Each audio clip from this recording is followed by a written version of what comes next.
What's up, conscious creators? It's Alex here, and in this video I'm going to be sharing with you the exact process on how to visualize effectively, so that once you implement this process, it's going to help you bring in more of what you want to see in your life more effectively, whether that be career goals, business goals, relationship goals.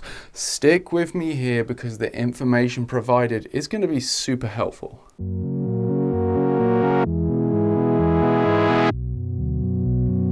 So this is the exact process that I've used in my own life and that I've taught to many of my clients in order to effectively bring in more of what we want to see in our lives. And it's a process that certain people in the law of attraction community use to manifest, and in the high performance community, people use this to more effectively reach their goals and make them more likely. It trains your focus.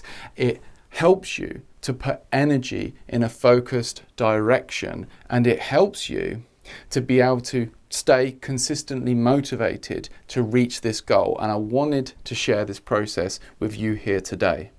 So the first thing that's really important to understand when it comes to being able to visualize effectively is that visualization is best done in the morning or the evening. More specifically, first thing in the morning as you're waking up, and last thing in the evening as you're going to bed. Why?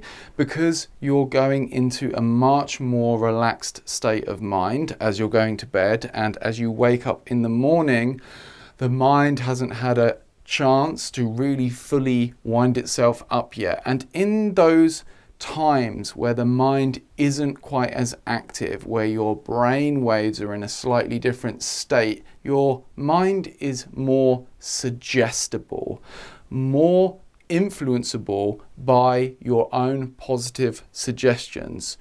Or think about it, if you go to a hypnotist, what does the hypnotist do? They get you into a super relaxed state of mind so that they can implant positive suggestions into your subconscious mind to support beliefs around acting out a certain behavior or stopping a certain behavior, like quitting smoking, for example. Because why?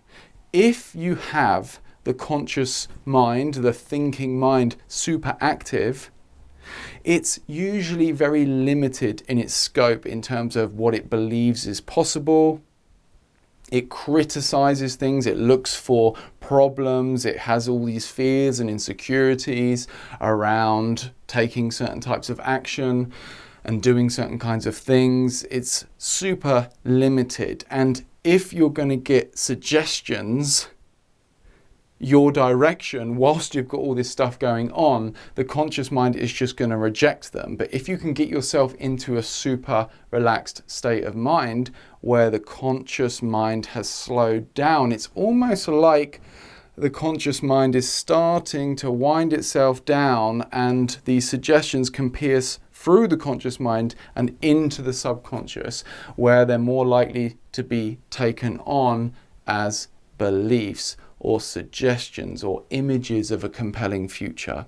So you either want to do a visualization first thing in the morning as you wake up, or last thing as you go to bed. At least somewhere within your morning routine in the first hour or 45 minutes.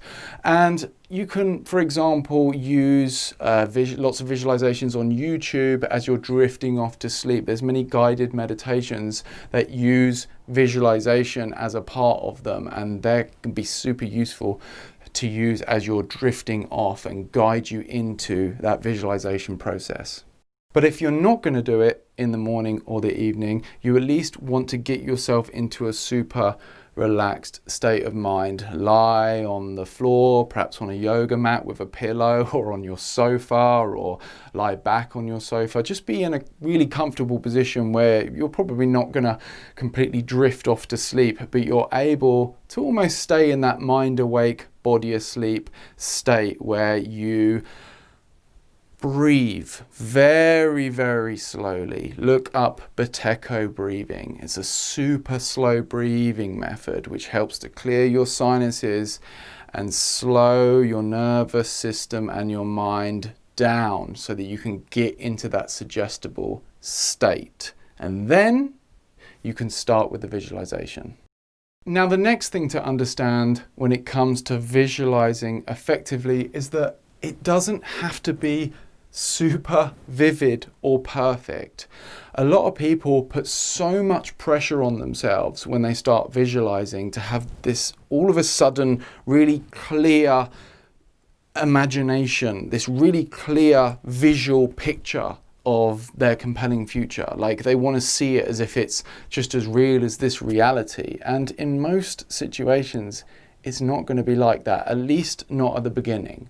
You may, after practicing this for a while, be able to really ramp up your imagination to very vivid levels. And there are some people that are naturally have a very, very strong, say like visual imagination or auditory imagination. But for most people, it's just going to be very vague images, especially to begin with. And if you think that you can't visualize, well, you can. I mean, if you close your eyes and I say, think of an elephant, then you're going to have some kind of mental picture of that, whether that just be super blurry or it's just an abstract thing. It's going to be there to a certain extent. The image of an elephant is going to be as abstract or as vague as it is. It's going to be in your imagination for the time that I ask you to imagine that. So approach this in the same way. Don't think about having to put loads of pressure on yourself to make a really clear mental movie from the get-go. Just use your imagination. Use your imagination. Everybody has a degree of imagination, even if you're not used to using it. You use it all the time in your day-to-day life to imagine what you're going to do next or what you need to do later or what you had for dinner yesterday in the form of memories. It's all in a similar ballpark. You're using the mind to imagine your compelling future. And if you can see those images in your mind's eye, even better. And with practice, they will become clearer. But don't put pressure on yourself to get them super vivid and super perfect to begin with. See if it comes with time.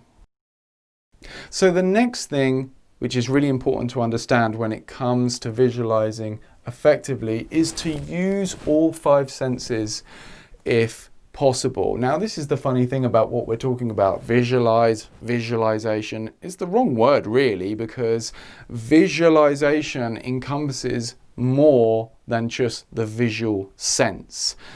If you can, use all 5 senses. Ask yourself not only what you would see in your compelling future, but what you might hear, what you might taste, what you might feel in your body, or maybe smell. And this is going to help to make conjuring up this imaginary experience a lot more vivid. So use your imagination to ask yourself not only what you would see, but what you would experience in the rest of your senses. So the next and most important thing which you need to know in order to visualize effectively is to go for the emotions. Go for the emotions. Because a lot of people, this is where they get a bit stuck or confused. You know, some people say to me, well, Alex, you know, I'm quite happy now. I'm quite content now. You know, I don't have everything I want in my life, but I'm quite happy and content. I can't seem to really get the emotions going around this compelling future because, yeah, it would be pretty cool if it happened, but, you know, my peace and happiness isn't dependent on it, and I'm with you there, you know. There are many things that I want to create in my life, but I'm not dependent on these things to make me happy or bring me peace. And if we are doing that, if we are trying to bring in relationships or big career moves or create a business in order to make us happy or fill a void within us, the journey towards it is going to become super dysfunctional. And once we get to this vision, if we even do get to this vision, we probably won't even be able to fully enjoy it. So it's more about enjoying the process. It's more about just the fun of the novelty. You're approaching this in a light-hearted way. Yes, you don't need these experiences to fulfill you, but they certainly would be fun, and perhaps you'll be able to contribute towards the world in a really good way, as well as bringing in, some particular experiences that you want to experience. Put it this way, when in the past I used to visualize about having a lot more money than I did then, I wouldn't necessarily spend loads of the visualization around, having all these numbers in my bank account or all this money coming in, because money on its own isn't really that exciting. It's more about the light-hearted joy that you might be able to have with a bit of extra money. It would be over things that some other people might seem a bit silly, like, wouldn't it be cool to just buy that little portable speaker and not even think about it, just be able to buy that and go down the park and use it at a barbecue? It's a few £100 and I don't have the disposable income to do that right now. It would be good to be able to do things to bring in the income, to be able to make that little dream a reality. Maybe buy a busking rig with a little battery, and I could just put in a case with some effects pedals and a laptop so that I could go out on the street and busk. And that might only cost a few hundred or a few £1,000s or dollars. And it might not be like huge cars or huge houses or anything like that, but those things don't really excite me. It's more about the light-hearted fun and joy that I might be able to have. So that's just one example. I'm just taking a stereotypical example of like money, because that's what so many people want more of, right? They want more money. It's not so much around the money, because money on its own isn't that exciting. It's what you might be able to do with that money, and able to have joy in your life and to bring joy to others and to positively contribute to the world as well. It's really useful to bring into these visualizations what you're going to be able to contribute. So let's say you're building a business. How is this business helping people? For example, if I'm visualizing building a coaching business, I might be imagining, clients giving me great feedback, telling me how I've helped them so much and it's been so great working with me. Or, if you're building some kind of, perhaps you're setting up a restaurant or something like that, you might want to imagine customers giving you great feedback and saying how the food was just such an incredible experience. And these kinds of things, not just the cold, hard facts around the situation, these kinds of things around the light-hearted joy that you might be able to create, and the contribution and the positive feedback from others, and the way you're able to help people and contribute to the world. These are the kinds of things that are really going to be able to bring on the emotions. So as you're imagining this compelling future, go into the emotions surrounding them and get creative. Think about this situation and how you're really going to be able to change things and switch things up if you take action towards this compelling future. What exciting opportunities it might bring in, the kind of people that you might be able to connect with, the kind of situations you might be able to contribute towards.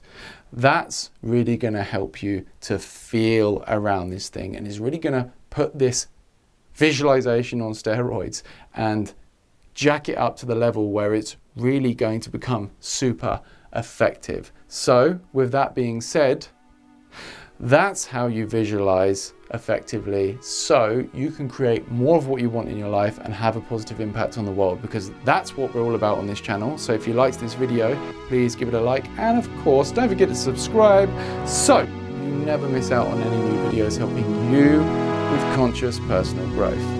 Peace.